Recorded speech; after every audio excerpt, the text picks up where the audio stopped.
के मन में क्या चल रहा है ये कोई नहीं बता सकता। आप उसमें भी केवल अनुमान ही लगा सकते हो। पत्नी पूरा जीवन पति के साथ व्यतीत कर लेती है कितने रहस्यों को छुपा करके। पति पूरा जीवन 50वीं एनिवर्सरी बना रहे हैं दोनों।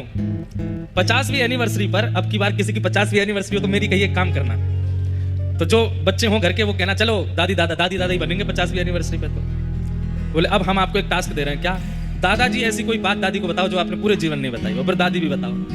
आप देखना एक नहीं 10-10 बातें होंगी जो दोनों ने बताई नहीं, और 50 एनिवर्सरी हो गई। 50वीं एनिवर्सरी में इसलिए कर लेना इस काम को क्योंकि फिर तलाक तो कोई मतलब नहीं ना उसका।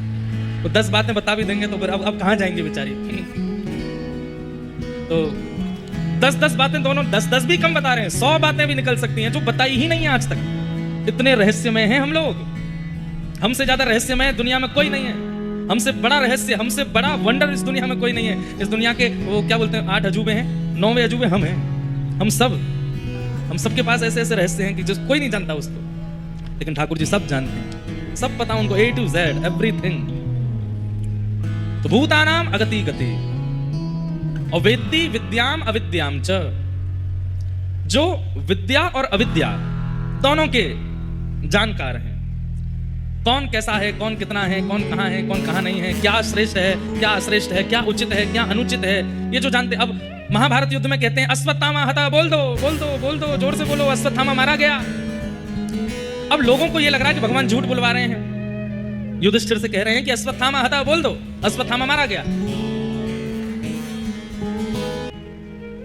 उस समय युधिष्ठिर सोच रहा है कि मैं झूठ नहीं बोलूंगा, तो जोर से बोलने लगा अश्वत्थामा मारा गया, लेकिन नर नहीं हाथी मारा गया है। अश्वत्थामा नाम का एक हाथी भी था। तो जैसे ही बोलने लगा नर नहीं हाथी मारा, भगवान ने शंख बजा दिया जोर से, वो सुनाई ही नहीं दिया। क्योंकि द्रोणाचार्य जी का नियम था कि मेरा पुत्र जब तक रहेगा तब तक मैं युद्ध करूंगा, मेरे पुत्र की मृत्यु की खबर त्याग दूंगा, अपने धनुष बाण छोड़ दूंगा। भगवान चाहते थे कि धनुष बाण छोड़े, तो युधिष्ठिर से बुलवाया कि बोल दो अश्वत्थामा मारा गया। अश्वत्थामा मारा गया बोलते ही वो स्पष्टीकरण भी कर रहा था, नर नहीं मरा है, हाथी मरा है। भगवान ने शंख बजा दिया, द्रोणाचार्य जी को सुनाई नहीं दिया कि हाथी मरा है। अब यहां पर हम लोगों को यह लगेगा कि भगवान ने यहां तो गलत किया, एक प्रकार का ये झूठ है, क्यों बुलवा रहे हैं युधिष्ठिर से। लेकिन नहीं, यहां ठाकुर जी पूर्ण धर्म का पालन कर रहे हैं। युधिष्ठिर अपनी तरफ से कह रहा है कि हाथी मारा गया, नर नहीं मारा गया। भगवान इसका स्पष्टीकरण कर देते हैं, बोले जो अश्वत्थामा कुनीति करता है, बालकों की हत्या करता है, दुर्विचार दुर्व्यवहार करता है, वो जीवित कैसे हो सकता है? उसका अंदर का इंसानत्व जो है, उसके अंदर का जो मानवता है वो तो मर चुकी है ना। तो तुमको बोलने में क्या लज्जा आ रही है कि अश्वत्थामा मारा गया? भाई मैं जीवित हूं, लेकिन मेरे अंदर मानवता बिल्कुल जीवित नहीं है। मैं दया करता नहीं, किसी पर भी क्रोध करता हूं, किसी के साथ भी गलत व्यवहार कर लेता हूं, किसी के भी धन को हड़प लेता हूं, किसी के साथ भी कुछ भी व्यवहार कर लेता हूं। तो मैं नाम का मानव हूं, पर मेरे अंदर जो मानवता है वो तो मारी जा चुकी है ना। ठाकुर जी युधिष्ठिर से कह रहे हैं, बोले क्यों बोलने की जरूरत है कि हाथी मारा, मानव नहीं? बोले मैं झूठ नहीं बोलूंगा। अब अच्छा, अश्वत्थामा मानव भी मारा जा चुका है क्योंकि उसके अंदर मानवता बची नहीं है। अब विद्या विद्याम अविद्याम च, कब कहां क्या कैसे करना है ये सब जानते हैं।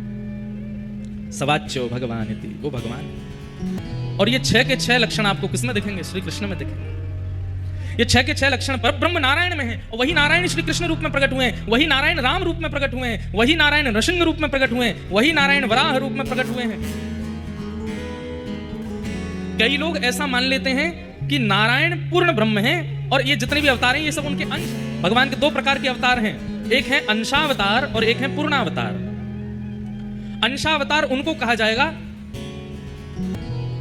जो पृथ्वी पर थोड़ी देर के लिए आए, लेकिन जिन्होंने पूरी लीला की है वो पूर्णावतार है। जैसे राम कृष्ण, ये भगवान के अंश नहीं है, भगवान ही पधारे हैं। लेकिन जैसे कूर्मावतार, कच्छप अवतार, ये भगवान के अंशावतार।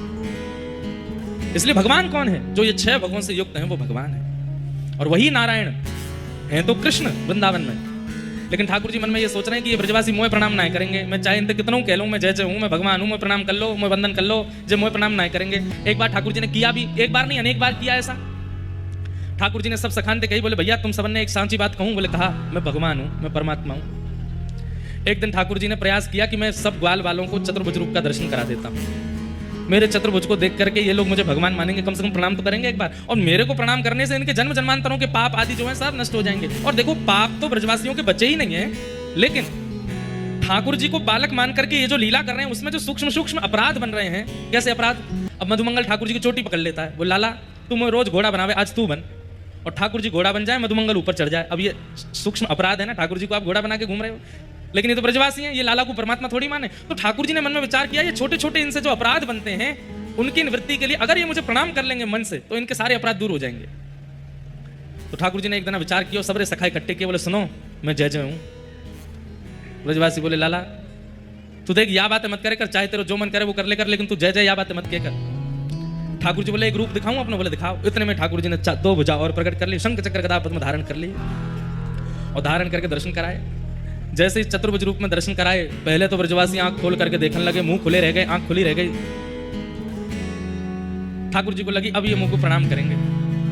इतने में ही सब बाल थोड़ी देर बाद बोले लाला जे 2 भुजा कहां से लेके आए हो, तो हमें बता दे दुकान को नाम। ठाकुर जी बोले ले दुकान को नाम पूछ रहे हैं। लाला इस सुदर्शन चक्र बहुत जोर को लेंगे, मुंह बता दे मैं घुमाऊंगा या को, ये गदा बहुत बढ़िया लग रही, लियो या मैं लेके जाऊं। चारों आयुध लेके भाज गए सबरे। यशोदा मैया से जाके कह रहे भैया तेरो लाला कोई दुकान से 2 हाथ बनवा लाए और 4 भुजा धारण करके घूमे। ठाकुर जी बोले जे ना मानेंगे मैं परमात्मा। तब ठाकुर जी ने विचार किया ऐसा क्या करें कि एक बार मेरी आराधना तो कर लें। तब ठाकुर जी ने सोचा कि श्री गिरिराज मेरा रूप है, अगर उनकी आराधना करवा लूंगा, उनकी पूजा करवा दूंगा तो मेरी पूजा का फल इनको प्राप्त हो जाएगा।